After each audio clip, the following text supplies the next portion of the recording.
Pode ser, por exemplo, lá alguma região que é do Iraque, do Afeganistão, da Turquia, lá temos os curdos, certo? Então eles têm uma herança histórica e cultural comum e não os faz se identificar com aqueles outros habitantes desses outros territórios, certo?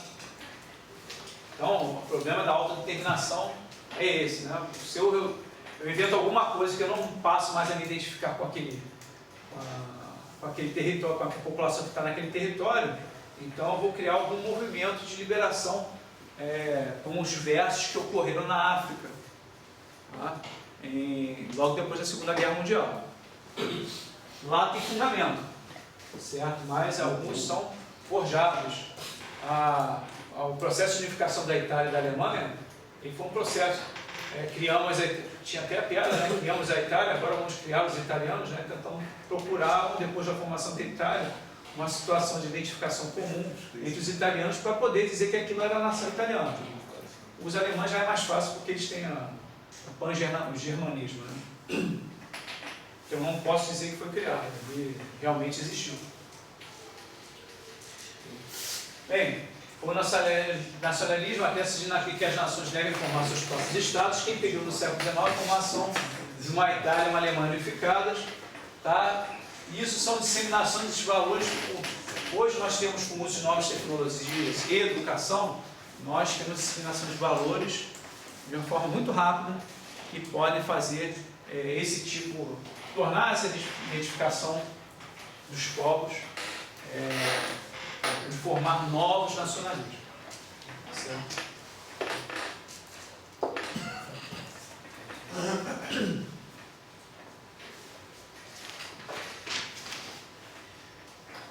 Aqui o estado de Dinamarca e Itália, né, que é usado pelo autor. Aqui nesse caso há coincidência entre o Estado e a nação, então nesse caso se fala em Estado-nação. E o fundamento é a autodeterminação nacional. A ideia de que povos que compartilham determinada identidade como nação têm o direito de determinar como e sob que condições devem viver. Então eles foram se unindo ali, né? No início da Europa era mais fácil, né? Então eu me identifico com você, eu vou formando aqui o Estado, nós somos dinamarqueses. Então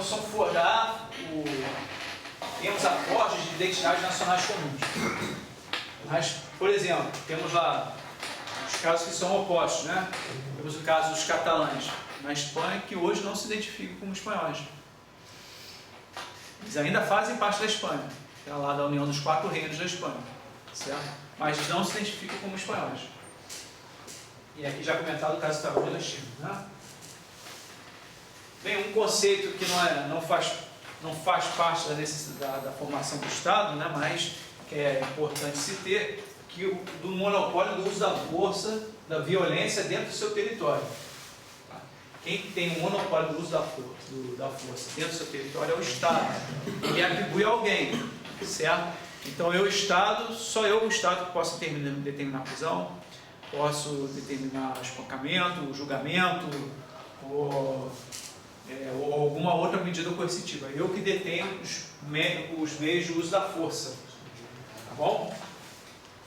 Então, aqui, para a gente é fácil entender porque a gente tinha um Estado paralelo, né? Então, aqui existem vários forrados de poder, que o traficante de drogas e os milicianos impõem a lei naqueles territórios que não há presença do Estado.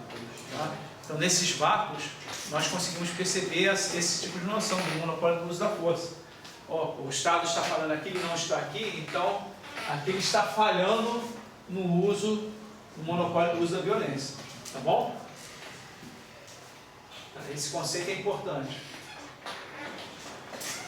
O conceito da soberania que já foi explorado.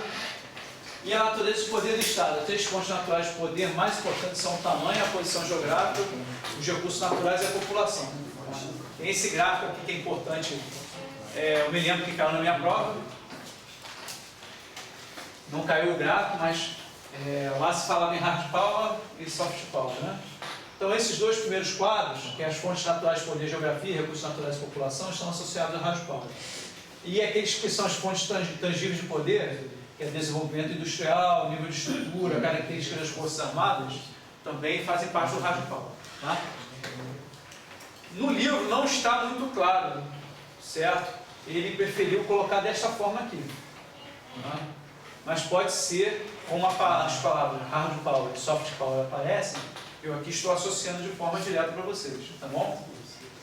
Então, aquelas fontes intangíveis de poder, a imagem nacional, apoio público, liderança, cultura, pop, por aí vai, são os considerados soft power.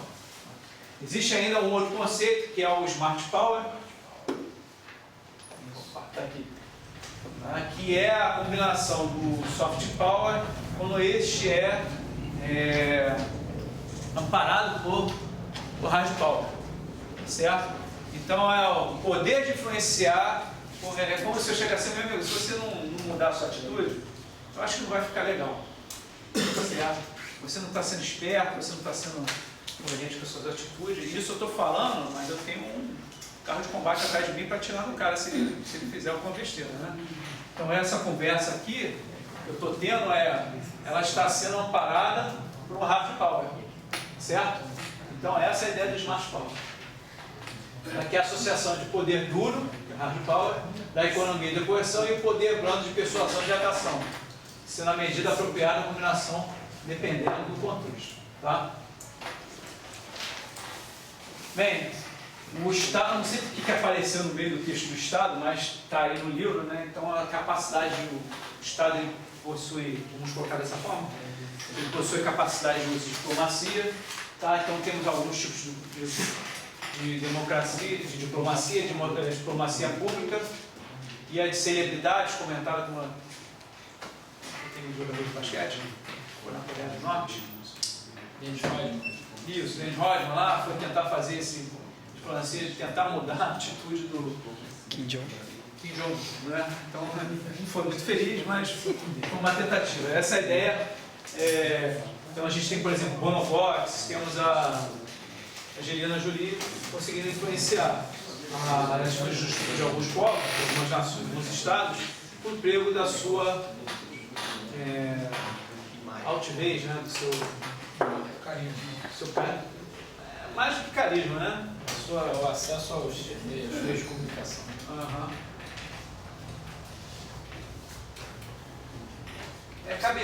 Esse livro ele só fala, eu só consegui identificar duas diplomacias, essas duas, diplomacia pública e a celebridade. Tradicional. E tem a tradicional. Tradicional.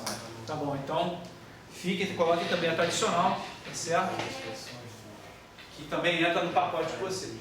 A tradicional, ela fala, deixa eu lembrar aqui, ela fala da diplomacia tradicional, que nem sempre é que aparece em público, mas é a que envolve os acordos entre os estados. É basicamente isso. Tá? Então tem essas duas variantes aí.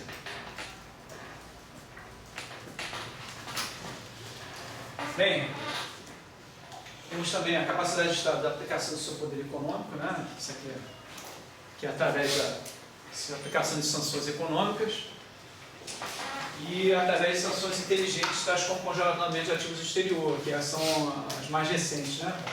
Então, os países, hoje é uma vulnerabilidade de grande parte dos países, é a manutenção de ativos financeiros em hubs como Wall Street, nos Estados Unidos, né? E Londres, certo? A Dubai está tentando crescer nessa situação e também ser um hub de recursos financeiros lá. Então, é claro que os Estados Unidos e Reino Unido eles combatem isso porque isso aí gera dinheiro, tá? Mas além de dinheiro também gera poder, porque isso é capacidade de, se você ter a capacidade de movimentação desse dinheiro, esse dinheiro tem a capacidade, poder. Você consegue. A Venezuela está em grande parte, ninguém comenta, a Venezuela está em grande parte por conta nesta situação, por conta também do congelamento dos seus ativos internacionais que estão nos Estados Unidos. O Saddam, não dito, mas o Saddam Hussein quis criar um ativo financeiro próprio e independente dos Estados Unidos antes da guerra de 2003. Que eliminaria a sua vulnerabilidade com relação aos seus ativos que estariam no exterior particularmente nos Estados Unidos.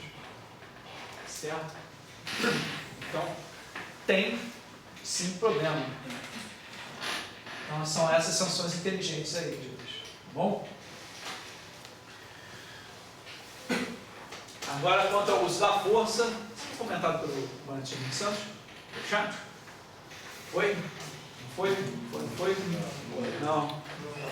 Foi em política, né? É política? Quem deu aula de política? Ele também. Tá bom. Então vamos só relembrar aqui o falei. Então temos a estratégia da. Minha assim, né? Agora vamos rápido, né? Temos a estratégia da coerção, né? Que é o Estado. Há um Estado transgressor, ele transgrediu, certo? Então a coerção será aplicada para tentar reverter a situação anterior. Tá? Então vou tentar obrigar aquele Estado transgressor a voltar à situação anterior. Eu posso empregar isso aí através da coerção, mas se eu continuar transgredindo, eu vou lá, uso a força mesmo, guerra, bato, certo? E a dissuasão, antes de tomar aquela atitude, tá? Eu vou mostrar a força, ó, se você ferir, isso aconteceu com a Síria e os Estados Unidos, o Barack Obama ele furou nesse ponto, falou que não poderia mais pegar armas químicas, e que haveria uma retaliação dos Estados Unidos caso ele pegasse. Aí foi lá, usou, ficou por aquilo mesmo, certo? Então a dissuasão falhou nesse momento. Tá? E é por isso que os Estados Unidos que é o hegemon que tem a capacidade de ir aonde ele quiser. Né?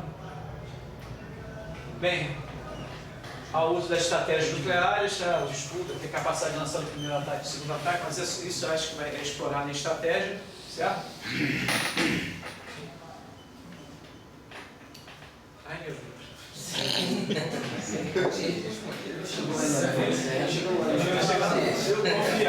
Confia.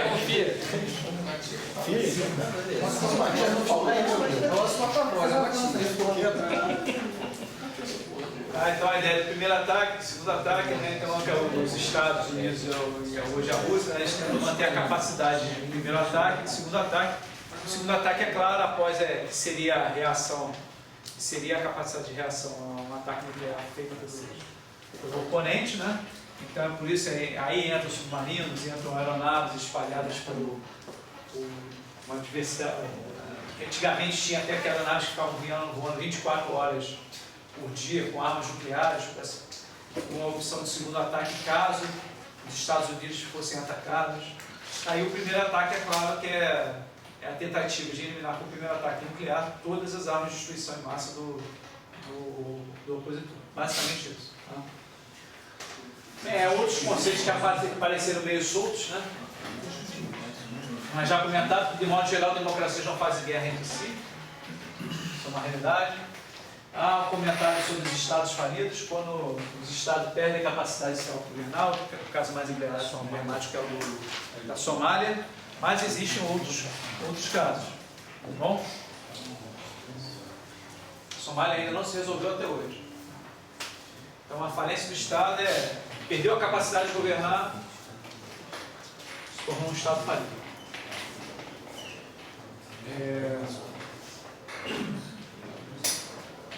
Os atuais desafios aos Estados que nós temos hoje. O que desafia os Estados? Eles vão diretamente contra aqueles conceitos que nós estabelecemos antes. Basicamente, a soberania. Tá? Soberania é relativizada. A globalização exerce com a formação dos grupos de interesses, grupos de influência.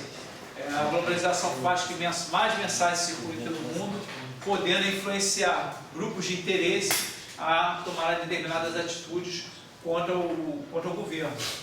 Então você tem nós temos aqui no Brasil, vamos usar o caso do Rio de Janeiro aqui, polícia violenta, não sei o quê, há estados que entendem que a forma de emprego da nossa polícia é errado, certo? Então ela forma grupos de influência, tirando a capacidade de emprego dessa polícia, certo? Então isso é uma interferência externa, né? No grupo lá por exemplo, não é Anistia Internacional, enfim, de qualquer desses grupos de ONGs que vem, então, interfere na atuação das polícias. lá fazendo panfletagem, como deve comportar a polícia. Isso aí, quem foi para Maré viu isso direto, né? Isso. Tá, então vamos lá, não sei o que. Certo? Então vamos, nós vamos entrar e fazer desse jeito. Não, olha só, meu amigo, você tem que respeitar os direitos humanos, porque o carinha ali falou para mim que você é um cara que eu estou querendo ajudar. Então ele sofre a influência de outro, então interfere na ação do Estado naquele determinado parte do território. Tá? Então é um desafio a globalização por conta dessa intensificação dos fluxos de comunicação e a abertura às demais opiniões, né? Elas são sociais. As redes sociais não entram nessa prova, mas em algum momento vai entrar. Tá? São desafios diretos à soberania, como ela é entendida lá no período de Westphalia. Temos movimentos transnacionais de natureza religiosa e étnica, certo? Então, o ataque de 11 de setembro, não sei se o livro cita desse jeito, mas aquilo ali é um ataque religioso, né? É um movimento que veio de um determinado lugar, o Osama Bin Laden estava instalado em algum lugar, formou-se a Al-Qaeda, que não concordava com o modo de ser dos Estados Unidos, e vai lá, ataca os Estados Unidos e mata 2, 3 mil pessoas na queda das torres. Certo? Então isso é entendido como um movimento transnacional, terrorista, mas é um movimento transnacional de natureza religiosa. Também tem natureza étnica, certo? E esses de natureza étnica, que são, por exemplo, os curdos, eles estão em outro lugar, eles querem formar uma nação, então eles desafiam aqueles estados ali já formados na base da regra pela França e pelo Reino Unido, que é Iraque, Síria, Turquia. O crime transnacional também é um desafio, porque ele faz uso das facilidades trazidas pela globalização, que impulsionaram os estados para poder desenvolver as suas atividades ilícitas, que são desafios à autoridade. O caso mais clássico é a Colômbia, tá certo? Tráfico internacional de drogas, mas também temos tráfico internacional de humanos, que se encaixam nesse tá?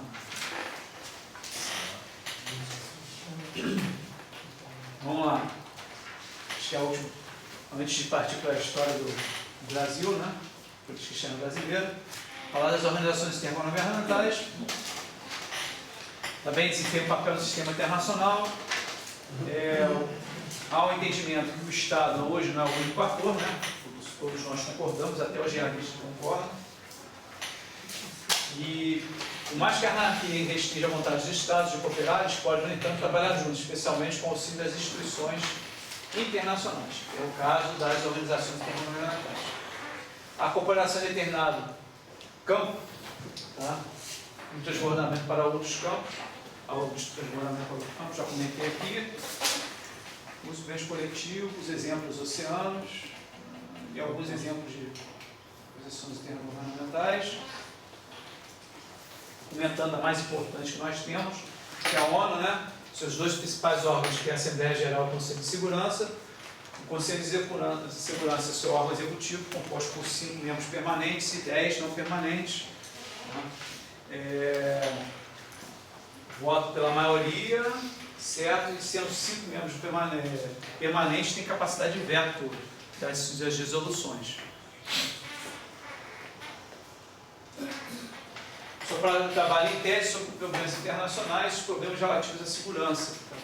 Mas há uma tendência à ampliação do Conselho de Segurança, ele tentou ultimamente ampliar sua jurisdição, passando inclusive para a interferência com caso de aplicação de direitos humanos, como há violação de direitos humanos, ele também vai lá e entende como um problema de segurança. É a segurança do indivíduo, mas é segurança. Certo? E isso pode ir aumentando cada vez mais, aumentando o campo de atuação do. Felizmente está sendo bombardeado pelo Trump. E tem a Assembleia Geral, que é o órgão deliberativo, que todos os estados fazem parte, temos mais de quase 200 membros, e ali são postos debates de qualquer assunto que seja do interesse dos estados. Só quem faz andar é o secretário-geral, dependendo do seu interesse ou não, ele faz andar aquele assunto e pode, inclusive, levar ao órgão executivo, que é o Conselho de Segurança, para que determinadas ações sejam tomadas. Tá? A Assembleia Geral decide alguma coisa? O jogo real está lá no Conselho de Segurança. Tá bom? Acho que nem isso, porque não faz jeito. Alguém está falando. Nem isso. Não fala mesmo. Eles concordam, podem concordar com tudo. Chega lá no Conselho de Segurança, nem passa nisso. Tá? Bem, as Nações Unidas desempenharam um papel fundamental na descolonização da África e da Ásia, lembre-se disso. A Carta da ONU endossou o princípio da autodeterminação, já comentado, para povos coloniais e ex-colônias de como Índia, Egito, Indonésia e Estados latino-americanos. Tá? Comentando aqui as operações de paz, Peacekeeping Operations, que são regidas principalmente pelos capítulos 6 e 7, tá? Quando se comenta em capítulo 6 da Carta das Nações Unidas, são as operações de manutenção da paz, e quando se invoca o capítulo 7, eu posso fazer a imposição da paz. Na verdade, não é, lá não está escrito imposição da paz, mas é o uso da força, tá? Que lá, quando você faz referência ao capítulo 7, eu posso fazer o uso da força para a resolução dos problemas. Tá bom? Quando está nas operações de paz, a gente faz essa associação. Capítulo 6, eu posso usar a força só em autoproteção. Capítulo 7, eu posso ir lá descer a barreira. Tá bom? Há uma evolução de contenção de conflitos para a resposta multidisciplinar de garantir uma paz duradoura. Então, até no período da Guerra Fria, quando não tinha operação de paz, eu só me interpunha entre as duas partes beligerantes. E depois do fim da Guerra Fria, eu tento construir condições, fique com isso na cabeça, eu tento criar condições para a existência de uma paz duradoura após o fim daquela operação de paz. Tá bom? Então lá no primeiro, eu sairia ali entre as duas partes poderiam voltar a lutar. Na ideia da multidisciplinar, eu crio condições para aquelas partes que estão beligerantes ali, que estão em luta, possam permanecer coexistindo por um bom período, tá bom?